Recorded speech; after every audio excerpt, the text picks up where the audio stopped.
The Montana Territory woke without fanfare, as it always did, wind moving over open ground, a thin seam of light unzipping the eastern ridge, the world exchanging one kind of silence for another.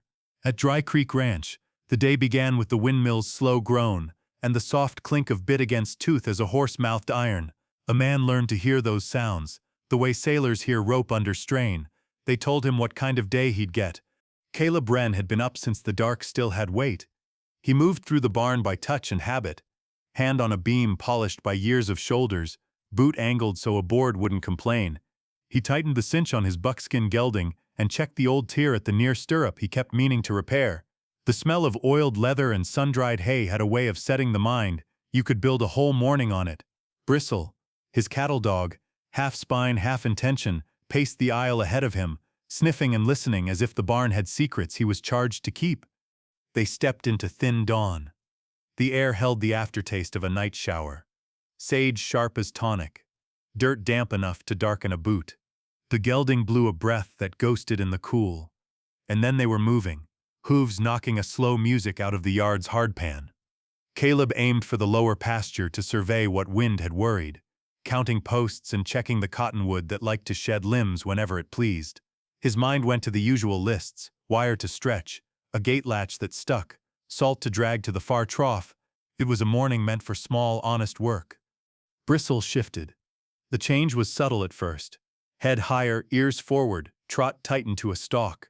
Then came the bark, short and hard, the one he saved for what didn't belong.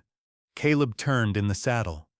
The hay wagon stood where he'd left it the previous afternoon, half loaded and angled toward the pens. Dawn had risen just enough to slide a pale bar of light under the wagon slats. In that low band, Straw moved with a purpose. Straw didn't have. He swung down, letting the reins fall. Bristle circled the wagon, hackles lifted. Caleb came closer and saw her. A woman curled on her side in the hay, wrapped in a gray wool blanket rubbed thin at the folds. One arm locked around a small white goat with velvet ears and a pink, stubborn mouth. Two children crouched beneath the wagon in the axle's cave. A boy of about 8 with his shoulder angled in front of his sister as if bone could be shield and wall, and a girl 5 at most, hair snarled with chaff, gaze level and unblinking. The goat shifted and made a soft, indignant sound, like a kettle thinking about boiling. Morning. The woman's eyes opened at once. Sleep fell away and left assessment. She took in the hat, the boots, the dog, the horse, the open yard, the sort of quick inventory born of long caution, and then came back to the man. The boy slid half a step forward, chin set. He didn't have a weapon, but he held himself like he meant to be one, if it came to it. "We'll go." You can. But if moving on was easy, you wouldn't be in my hay. The woman pushed up on an elbow. The blanket slipped to show a dress patched at both elbows and a men's jacket one size too big. Travel had penciled fine fatigue at the corner of her mouth. The little goat burrowed closer. The girl pressed her palm to the goat's spine, steadied it with a child's careful certainty. "We needed wind off us, just till morning." You got it. There's coffee on, bacon near ready. Eat before you go. "We can't pay." Didn't ask you to, but if you stay past breakfast, you work. She watched his face, as if the truth of the rule could be read there. The boy glanced at the saddle rifle in its scabbard, then back to Caleb's hands. The girl didn't take her palm off the goat. "What kind of work?" Whatever's waitin', mending harness, hauling water, splittin' kindlin'. I've never met the end of chores. Wind worried a loose board. Bristle flicked his ears. The woman's jaw eased just a little, something like decision arriving. "We can do that." One condition. That goat doesn't spook my gelding or chew my harness. I've been poorer by a strap before. Something almost like a smile crossed her face. It was gone quick, like a bird skimming a pond. "We'll keep her close." All right. He gave them room to move. When he reached up, the little girl let him lift her down. She weighed less than a thought. The boy dropped from the wagon on his own, landing light and ready. The woman slid down last. Goat bundled as if it were an infant with opinions. They crossed the yard together. Man, woman, children, dog, goat, in a procession that would have looked odd anywhere else, and looked only like morning business here. The house took them in with heat. The wood stove held a steady breath. Coffee steamed dark and honest in the pot. Caleb set plates with care, enough to fill without shame. Bristle coiled by the hearth, and pretended not to be watching the skillet, as if his life depended on it. They ate as people taught by hunger always do, quick, controlled, grateful without performance. The boy cut his bacon into small pieces, and when he judged the man wasn't looking, slid two to his sister. The little girl didn't look surprised by generosity. She ate, and kept one small hand on the goat, who'd claimed a warm plank under the table. The woman drank coffee like she was learning its temperature and testing whether she could afford the comfort of it. The room's quiet was not awkward. It was the kind made by work waiting its turn. When the plates were mostly clean and the pot felt lighter in his hand, Caleb leaned back. Bunkhouse out back is empty. Stove draws. Roof holds. You can take it, if you're of a mind. We don't want to put you to trouble. If I minded trouble, I'd sell this place and go clerk at dry goods. He stood and fetched quilts, smelling faintly of cedar, a broom, a basin, a bar of lye soap wrapped in brown paper. He waited at the door until they were ready to follow. Bristle trotted ahead again, tail flagging, assigned himself escort duty. The goat kept up with stout, deliberate hops. Her hooves made a hollow music on the step. The bunkhouse had two bunks, a narrow window, a pot-bellied stove with its pride still intact, and a small table that had earned its scars. Dust hung in the light, like slow snow. Caleb shouldered the door wider and propped it. He lifted the stove lid. The draw felt eager enough. It'll do, if you keep the fire fed. It'll do fine. She took the broom without fuss and started at the corners, drawing dust to the center in neat, efficient arcs. The boy stepped out and came back with an armload of kindling without being told. The girl found a nail on the wall and hung a length of string on it like a banner that meant something only to her. The goat hopped onto a folded blanket and sat like a queen auditioning a throne. Names went where they belonged. I'm Mara. She touched the boy's shoulder. Eli. She smoothed the girl's hair with a hand that had a lot of practice making comfort out of very little. Rose. Calabren. That's Bristle. This is Willow. She said the goat's name with the solemnity of introductions at a table. The goat sneezed at the dust and looked pleased with herself. Willow's welcome, if she minds her manners. Rose gave him a grave nod, which felt like a contract signed and sealed. Morning tipped to afternoon, on the legs of work. Caleb showed Eli the pump handle and the trick of leaning his weight rather than fighting the iron. They counted strokes together until cold water knocked the bucket's bottom. Eli's face changed when he heard that sound. Boys are easy to read when effort turns to result. He carried the first sloshing bucket, like he was being watched by 20 pairs of eyes and judged by all of them. Rose followed with a tin dipper, took one sip, and set it aside with the reverence some children reserve for church. Mara split kindling with a straight wrist and stacked it neat as a ledger by the stove. She tested each stovepipe joint with a knuckle tap, tap, tap, and adjusted one until it sat true. She patched a tear in a saddle blanket without being asked. Her stitches were small and even, neither showy nor stingy. She didn't talk while she worked, but that silence didn't feel like a wall. It felt like work being allowed to do its quiet job. Caleb rubbed oil into a dry skirt of saddle leather by the window. From there he watched as much as a man can without staring. Eli checked the door twice after carrying in wood, once for the latch and once for the sound the latch made. Rose kept half her attention on Willow at all times, as if goats were a category of creature the world might forget if not supervised. Mara looked out the narrow window at the road while the pot boiled, then looked away, then looked again. The third look ended with a small controlled exhale that told him more than any story would have. At noon they turned potatoes, salt and stove heat into something that tasted better than it had any right to. They ate at the small table. 3 chairs and a crate, knees knocking, nobody complaining.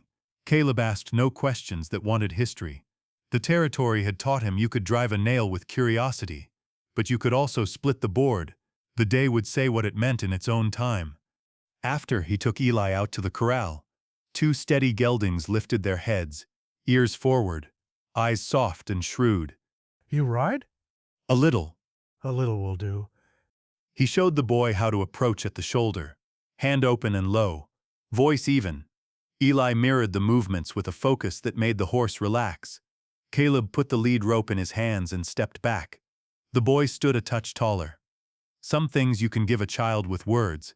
Some you hand over as weight and let them feel. In the bunkhouse, Rose arranged a small square of blanket for Willow, like a bed for a proper lady, and whispered secrets into a floppy ear. Mara rinsed the pan with the last hot water and set it upside down to dry. Before she sat, she checked the door latch once, twice, then rested her palm against the wood as if it had to learn her hand the way a horse learns a voice. Caleb, glimpsing it through the window, looked away and understood. The day went on. A freight wagon rattled along the distant track, iron tires voicing themselves against hard ground. The driver lifted a hand. Caleb returned it. Muse would travel ahead of the wagon into town. Wren's taken on company. Woman, 2 young'uns. A goat like she's a paying guest. He could already hear how it would be told and how it would be asked about. People keep ledgers on one another out here. Sometimes to help. Sometimes because talk is a way to fill the long evenings. Let them talk. A mile of prairie stood between words and harm. By late afternoon, the light lost its white edge and went honey-soft. Caleb carried a small crate to the bunkhouse. Soap, a rag, a little tin of salve, needles and odd thread he kept for when supply wagons ran lean. He set it on the table. Thank you. You'll use it better than I do. He hesitated a beat, then offered the thing that plants a stake. You're welcome to stay on, long as the work goes both ways. She held his gaze, long enough for the offer to become a real object between them. We'll earn it. He tipped his hat and left it there. Evening found the first stars early, winking in the last color. The yard settled into the kind of noise city folks call silence. Crickets, a steer complaining once, the windmill taking a breath and letting it out again. Bristle stretched at the bunkhouse threshold, orienting himself to the door he understood mattered most now. Willow tested the corner of a saddle strap and was redirected with a gentle hand and a look that promised future consequences. Eli lay on his side on the far bunk, facing the room, eyes open not from fear so much as from the newness of walls that kept their promises. Rose curled against the goat and fell asleep with one hand splayed over white fur like a brand of belonging. Mara sat where the lamplight made a small pool, mending the cuff of a shirt she hadn't been asked to mend, then stood and checked the latch once more before easing into her chair. The stove ticked the way stoves do when they've found their pace. Caleb stood just long enough outside the window to see that the picture inside was the one he'd hoped for. The children within light, the mother with her back to a wall she trusted, no shadow where a shadow shouldn't be. He turned away, went to his house and poured coffee he didn't need. He held the hot cup while the day arranged itself into a new shape in his head. He had lived quiet a long time, useful quiet, but the kind that grows a little heavy around the edges. Now the quiet carried other sounds inside it. A child's whisper, the slide of a bucket on a threshold, the tiny click of a latch checked twice. He let those noises settle where they wanted. He set his rifle where an arm could find it without a thought, not because he expected trouble tonight, but because readiness is part of hospitality on a piece of land with so much horizon that anything can walk out of it. He blew out his lamp and lay down. Sleep came the way it always did, in stages, like settling into deep water. If something tugged the line he'd tied in his mind to that bunkhouse door, he would rise. If it didn't, he would wake to the same wind, the same work, and 3 more souls and a goat woven into the day's fabric. Out here, belonging is made with hands more than with words. Today their hands had made a start. That was enough for a first morning, and more than enough for night. By morning, the bunkhouse stove had burned itself down to a heart of embers. Rose was the first to stir. She sat up, rubbed her eyes with both fists, and checked that Willow was still curled at her side. The goat blinked at her, yawned, and promptly tucked its nose under its own leg. The little girl smiled like that small fact was enough to keep the world right. Outside, the yard was wrapped in that thin blue cold that comes just before the sun puts its hand over the horizon. Breath showed in little bursts. The windmill groaned once and then settled into its slow turning. Bristle padded the length of the porch, stopping now and again to test the air as if reading invisible tracks. Caleb was already in the barn. The gelding stamped in his stall, wanting grain before work. The man poured it out, the sound of it like a hard rain on a wooden roof, then ran his hand down the horse's flank. Years of dawn work had given him a pace he didn't need to think about. Habit was as good as a plan most days. By the time he came back to the house, the smell of coffee had crept into the yard. He found Mara at the stove, hair pulled back, sleeves rolled. She moved like someone who had long since learned the unspoken law of other people's kitchens: use what's in front of you, touch nothing you can't put back the way you found it. Potatoes sliced thin sizzled in the skillet, bacon laid in rows beside them. You were up early? Old habit. Best kind. She didn't ask where he'd been. He didn't ask what she was thinking about while she worked. Eli came in from the pump with a full bucket, set it by the sink without clatter, and took the dipper for himself. Rose followed a step behind, her small boots dark with frost. She carried a handful of hay for Willow, who trotted after her in short, determined hops. Breakfast was quieter than the one before. There's a kind of silence that only comes after the first day's unease has eased its grip. Caleb could feel the difference. The boy's eyes no longer darted to the door between bites. Rose leaned her head against Mara's arm while she ate. Even Bristle relaxed enough to curl up and close his eyes, though he kept one ear turned toward the room. After the plates were cleared, Caleb stood and put on his hat. Day's work's waitin'. Let's see how we make it suit 4 hands instead of 2. He led them out to the yard, where frost clung to the shadowed side of the fence rails. The corral was a study in stillness, 2 geldings shifting weight and watching with mild interest. Beyond them the pasture ran wide toward the cottonwoods, pale grass combed by the wind. Eli, you'll ride fence with me. Learn where the wire's weak. Mara, there's harness in the barn, could use your stitching. Rose? I can carry water. That'll do. She nodded once, small but steady. Caleb felt a flicker of respect for the way she set her chin. Not all the grown men he'd hired in the past had carried themselves with as much quiet resolve. The work began without more talk. Caleb showed Eli the rhythm of riding fence, not rushing, but letting your eyes do the walking ahead of the horse. The boy asked few questions but missed nothing. When they came to a low spot where water had pushed the posts out of line, Caleb showed him how to brace a post with rock and tamp the soil back firm. It'll hold another season if you do it right. How do you know? Because I've been wrong enough times to learn. That earned him the smallest twitch of a smile. Back at the barn, Mara set to the harness with practiced hands.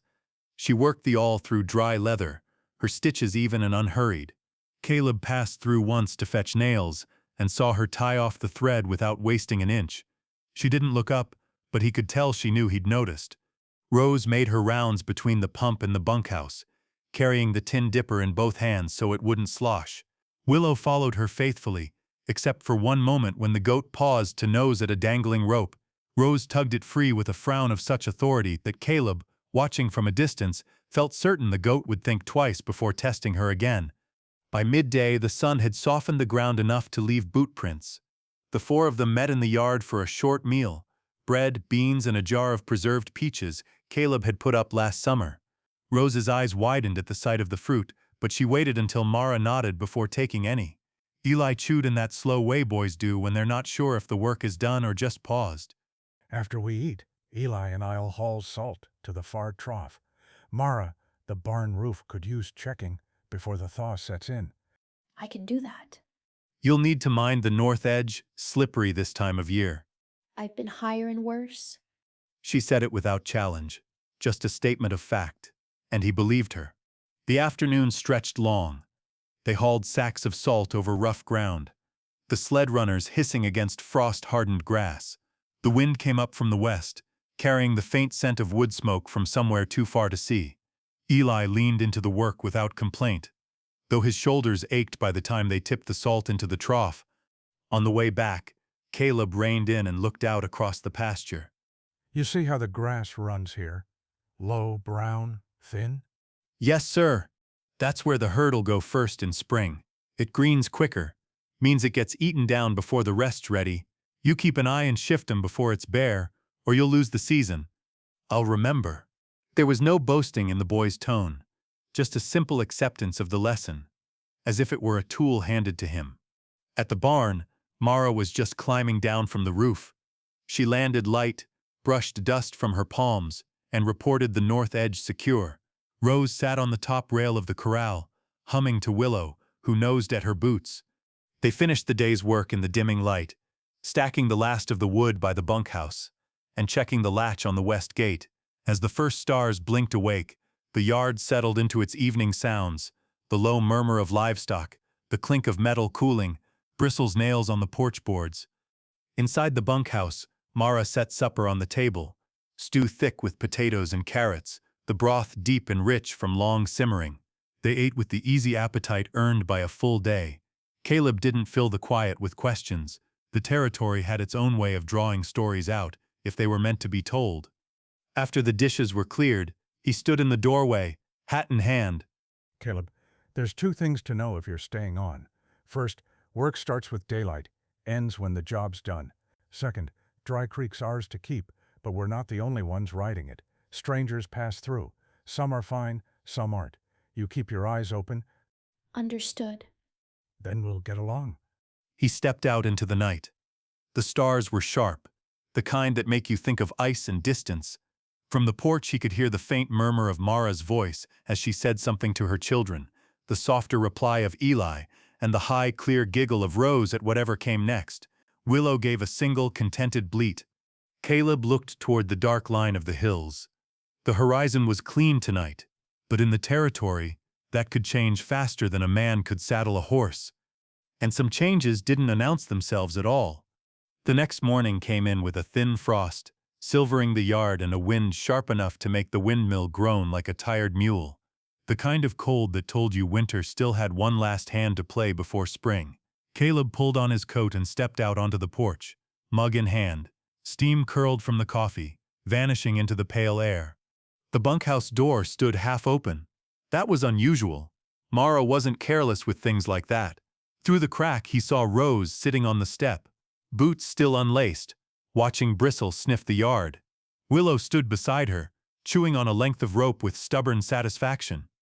Best tie your boots before your toes decide they don't belong to you. Rose looked up, gave a small nod, and started working the laces. Willow kept chewing. Caleb's eyes swept the yard as he drank. The ground told him more than any words could.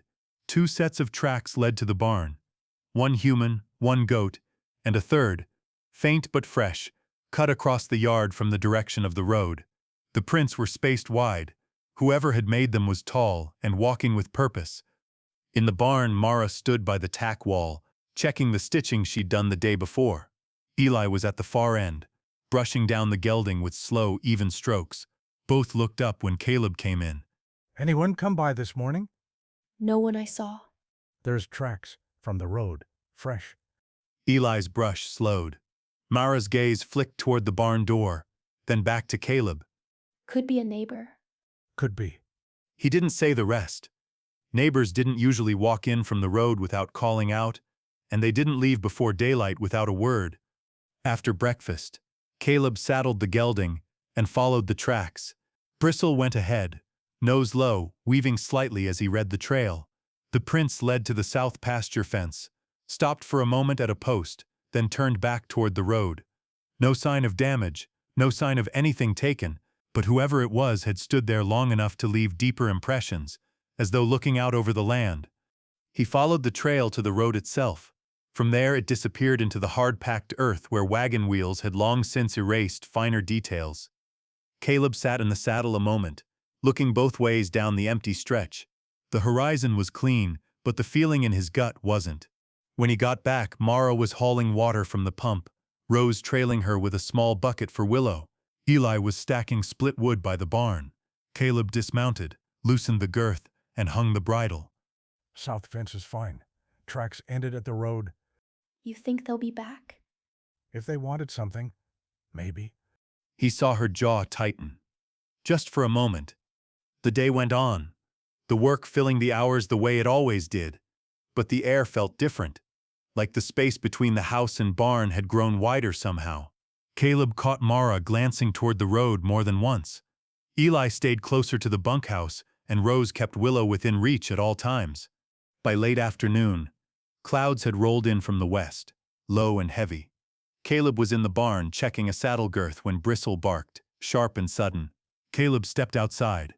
A man was coming up the road on foot, tall, broad in the shoulders, coat collar turned up against the wind. His hat was pulled low, shadowing his eyes, but Caleb could see the beard and the deliberate way the man carried himself, like someone who'd spent enough years on the move to know his pace. The man stopped at the fence line, resting his hand on the top rail. Stranger. Afternoon. Afternoon. Stranger. Name's Pike. I'm looking for work. Heard you might be short a hand. Caleb studied him. The man's boots were scuffed but not worn through. His coat was patched in places with neat stitches, the kind you make when you're used to doing your own mending. He didn't have the look of a drifter who'd been living rough too long, but there was something in his eyes, quick, measuring, that Caleb didn't much care for. Not short enough to be hiring this week. Fair enough. Just thought I'd ask. The man's gaze shifted toward the bunkhouse. He lingered there a moment too long before bringing it back to Caleb. You get many visitors out this way? Not unless we're expecting them. They stood a moment in the wind, neither giving ground. Finally, Pike tipped his hat, turned, and started back down the road. Bristle's hackles stayed up until the man was out of sight. That night, the bunkhouse lamp burned later than usual. Caleb stood outside, looking toward it.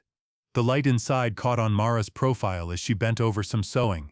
Eli sat at the table, chin propped on one hand, listening to whatever she was saying. Rose was curled on the bunk with Willow tucked under her arm.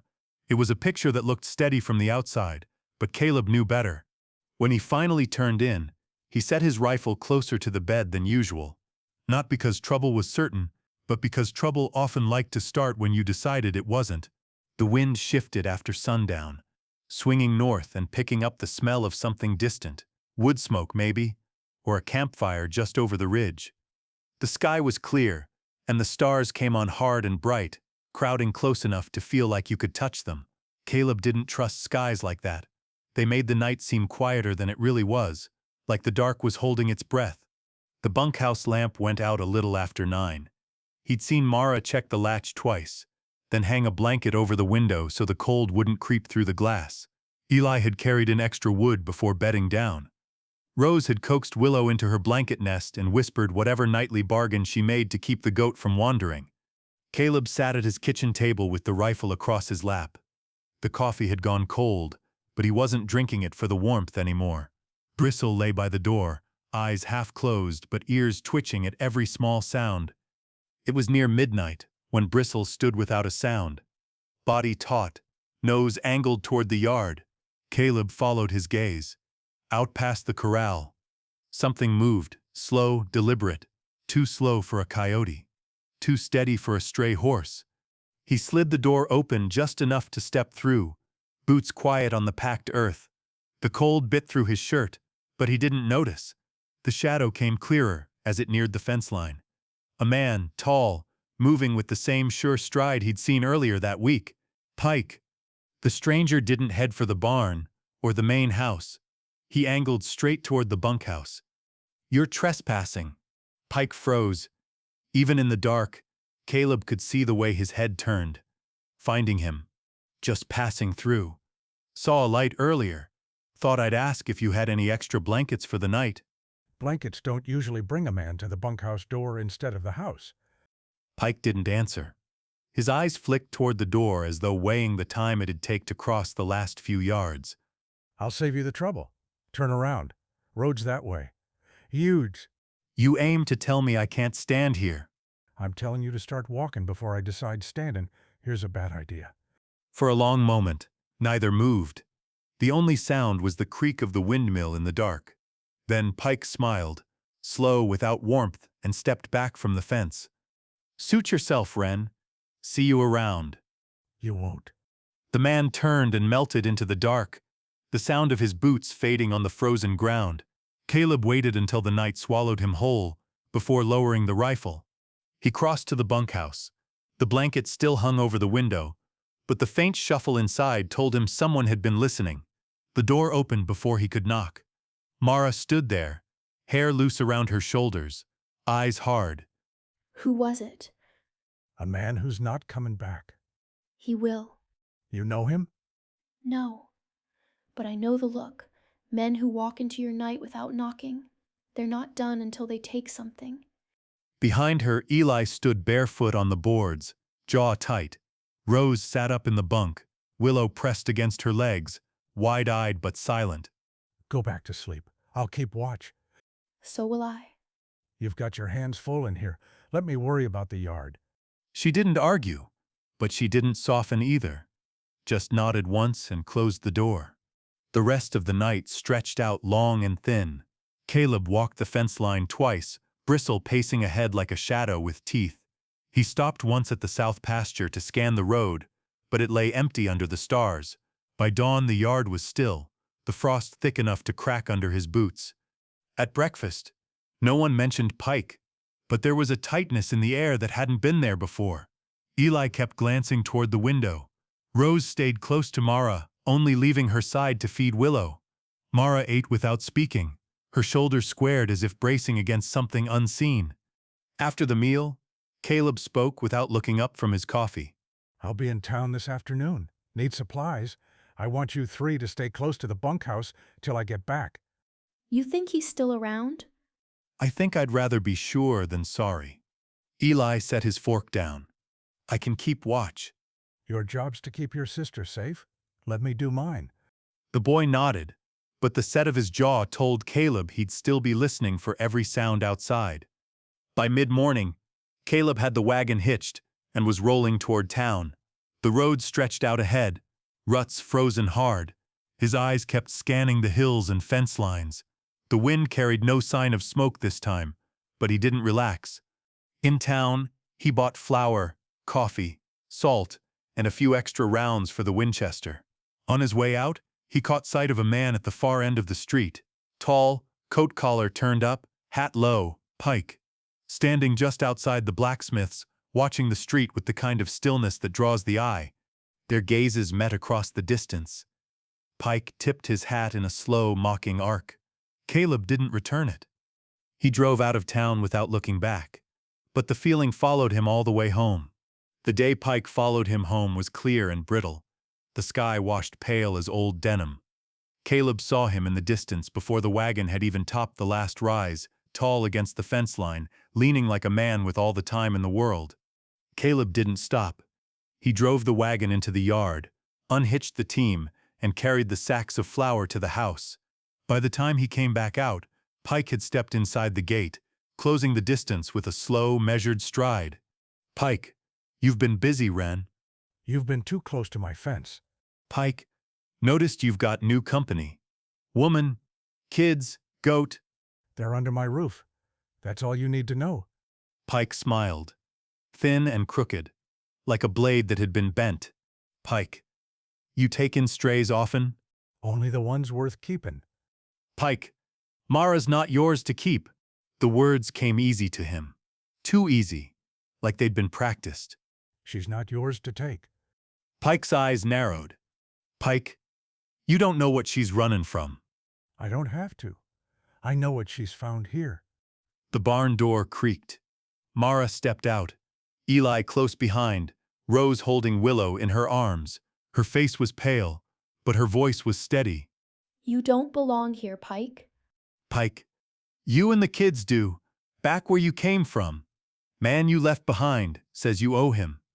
What I owe, I've already paid. Twice over. Pike, he don't see it that way. Caleb moved between them, the rifle loose in his hand but ready. You're leaving. Pike, and if I don't? Then you won't walk away. The silence that followed was heavy enough to bend the air. Pike looked from Caleb to Mara, to Eli, who was standing as tall as his years allowed, and to Rose, clutching Willow like a lifeline. Pike, this ain't over. It is here. Pike held his gaze for one long second, then turned and walked back to the road. The wind took him into the distance, the shape of him shrinking until it was gone. Mara exhaled, a sound like something heavy breaking free. He'll come back. Then I'll be here when he does. She looked at him for a long moment, the space between them filled with things that didn't need saying. Then she nodded once, turned to gather her children, and led them back toward the bunkhouse. That night, Caleb kept watch from the porch, Bristle at his side. The moon rode high, silvering the yard, the barn, the cottonwoods at the edge of the pasture. Somewhere inside the bunkhouse, Rose's laughter floated out, soft and small, chased by Eli's voice and Mara's quieter tone. He thought about Pike's promise, and about the kind of men who couldn't stand to leave things be. But he also thought about the way Mara had stood in the yard, about the steadiness in her voice, the steel under it. Trouble might come again, but so would morning. And some things, once claimed, didn't get given back. By the time the first light pushed over the ridge, Caleb had made his decision. Whatever storm followed Pike, it would break here. Not on the road with Mara and the kids running ahead of it. They'd planted their feet on Dry Creek land now, and he meant to see them keep it. Because in the territory, a man's word was only worth the ground he was willing to stand on, and Caleb Wren was willing to stand. If you enjoyed this story from the Wild West of courage, found family, and standing your ground, then you're the kind of listener we're proud to have here on Western Flavors. We've got more tales like this, full of grit, heart, and the wide-open land that shapes both. So saddle up with us, hit that subscribe button, give this video a thumbs up, and share it with folks who love a good Western as much as you do. Until next time, keep your coffee hot, your boots dusty, and your word good.